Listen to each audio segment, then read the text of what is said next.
Le 1er janvier est une fête païenne. C'est pas vrai. Toutes les fêtes sont les fêtes païennes. Que ce soit la Pentecôte, que ce soit l'Ascension. Ce sont les fêtes inventées par l'homme. Si vous aimez bien cette vidéo, lâchez un maximum de likes pour plus d'épisodes. Que pensez-vous du Nouvel An? D'abord, je m'adresse particulièrement aux chrétiens. Un chrétien ne doit pas fêter. Parce que la parole de Dieu dit dans Galates 4, verset 10, vous observez les jours, les mois, les temps et les années. Je crains fort d'avoir inutilement travaillé. Donc, un chrétien ne doit pas fêter. Maintenant, le Nouvel An. Comme j'avais dit pour la Noël, le Nouvel An, celui qui fête le Nouvel An fait allégeance au dieu Janus. Janvier vient du mot Janus, c'est le dieu du commencement et de la fin. Donc, le chrétien qui fête le Nouvel An est en alliance avec le dieu Janus.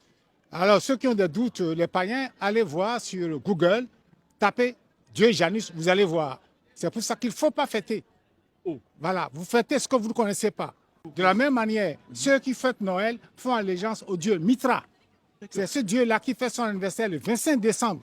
Et l'empereur Constantin, qui n'est pas un chrétien, un païen, qui a essayé de mélanger le catholicisme avec le paganisme, a introduit le 25 décembre pour les catholiques. C'est pour ça qu'on dit que le christianisme n'a rien à voir avec la fête du 25 décembre Noël. Le 1er janvier est une fête païenne. Toutes les fêtes sont les fêtes païennes.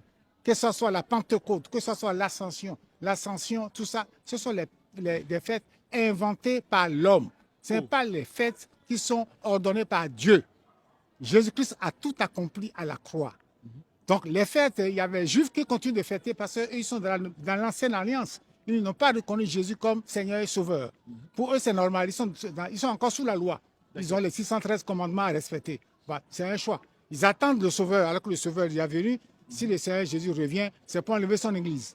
Voilà. Je vous remercie. Alors, naturellement, moi, je trouve que le 1er janvier, c'est le premier jour de l'année. C'est tout à fait normal, naturel qu'un humain fête ce jour pour bien commencer, débuter l'année. Et vous dites que c'est pas ordonné par Dieu.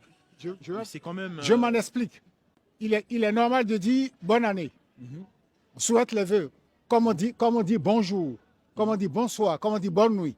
C'est la célébration qui est interdite. C'est la fête qui est interdite.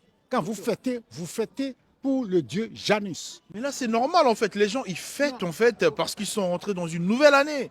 C'est pour rendre grâce à Dieu également. Merci Seigneur pour le 1er janvier. Ça, c'est notre manière de voir les choses. Mais Dieu ne le voit pas ainsi. Dieu nous demande de fêter tous les jours. Donc, le 1er janvier, on fête comme on fête le 20 janvier, le 15 février. On doit fêter tous les jours. Oui, là, vous avez en parlé Jésus-Christ. du 20 janvier, mais tous les jours ne sont pas pareils, en fait. Tout à fait. Dieu nous permet de fêter tous les jours qu'il nous donne, parce que le lendemain ne nous appartient pas. Non, s'il vous plaît, là, je vous coupe un petit peu la parole, parce que quand vous nous parlez du 20 janvier, on peut également fêter. Mais par contre, le 20 janvier et le 1er janvier, c'est pas le même jour, en fait. La fête ne doit pas être liée à un événement. Voilà. J'invite les amis en fête. On n'a pas fêté. La fête est toujours liée à un événement. Non, justement. Même nos anniversaires, c'est lié à un événement. Dieu nous interdit de fêter nos anniversaires, par exemple. Non. Oui, mais le verset biblique qui interdit de fêter. Le verset que je viens de citer, Galates 4, 10, c'est ça qui explique tout ce que je suis en train de vous dire. Il faut que les gens aient la révélation pour comprendre. C'est tout. Alors, pour finir et conclure, quelles sont les fêtes que les gens peuvent fêter en tant que chrétiens, en tant que musulmans, en tant que croyants? Comme je vous le réaffirme, le chrétien n'a aucune fête. La grande fête que le chrétien doit attendre, c'est de se retrouver avec notre époux Jésus-Christ au ciel. Les noces de l'agneau. C'est cette seule fête que le chrétien doit s'attendre. Sur cette terre, pas de Pâques. Pas de Pâques. La Pâque, Christ a accompli la Pâque. 1 Corinthiens 5, verset 7. Allez voir. Christ est la Pâque. Vous voyez? Donc après Christ, c'est terminé. Ceux qui continuent de fêter la Pâque, ce sont les Juifs. C'est normal, ils sont dans l'ancienne alliance. Mais nous ne devons plus fêter Pâques. C'est terminé. Parce que Jésus-Christ est la Pâque. Jésus-Christ est notre Pâque. 1 Corinthiens 5, verset 7. Il faut que les gens aient aussi la compréhension de ce que ça signifie. Voilà. Vous m'invitez à manger demain, on se réunit, on prend un pot, on rigole, on mange, c'est fini. On n'a pas à attendre l'anniversaire pour faire une fête. Ou le nouvel an pour faire une fête, pour offrir un cadeau. Ou Noël pour faire une fête, offrir un cadeau. Non, on peut s'offrir des cadeaux toute l'année. En tout cas, merci beaucoup, monsieur.